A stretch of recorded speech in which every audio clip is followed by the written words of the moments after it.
Hi, this is Amber Garvey back again to talk to you about Google Meet polls. This is a new tool in your extras menu, and you'll notice that you can turn it on simply by clicking polls. Now, I do want to mention that a poll is associated with a specific Google Meet session. So you can go in advance and start a poll, but the polls are associated to that Google Meet link. So it's not something you can do way in advance.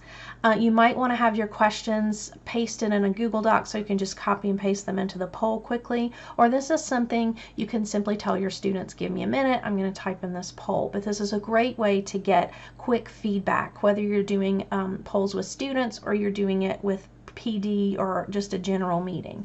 So I'm going to go ahead and click Start a Poll, and the students are not going to get any notification that I'm doing this yet. So I'll go ahead and start posting my question and my options. You'll notice that it only gave me 2 options. All you have to do is click on the plus sign to add another option. The next thing I want to draw your attention to is it shows names and answers will be recorded. So that means I am going to get information back about who said what.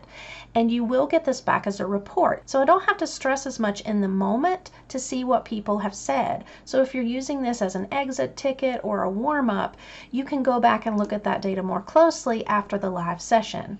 So now when I'm ready, I can choose to save, which means if I'm in the active call and I just want to save it right before my students join so it will be ready, I can do that. Or I can click launch if I want to do it live right now. I'm going to go ahead and click save so you'll see how this works. So if you go in your Google Classroom meeting just 5 minutes early so that you can put in these questions, then when your students come you'll be able to launch. So I'm going to click save. Then I'm going to go back and show you how you would access it. So you would simply click on polls and you see that your poll is saved, and I'm going to go ahead and click launch. When you click launch, your students are going to be notified that they have a poll if they're in the polls tab. So when they're in the poll, they're simply going to choose their answer and click vote.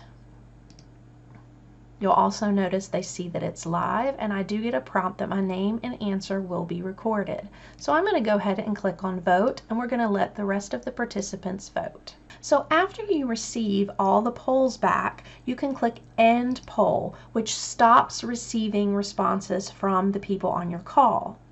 The great thing that you have is if you wanted to use this as a discussion item, you can click Show Everyone the Results, and they're actually able to see how many votes went to each of the responses and that the poll is ended. This is a great way for you to have discussion about the results of the survey.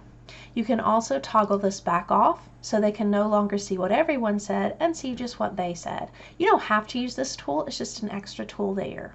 You'll notice that I can create more polls throughout the session, so you can really use this as a great way to collect information from your students or participants, either about opinions, about exit tickets to see if they've learned the material for the day. It's a great tool so that you can use it right in your Google meeting.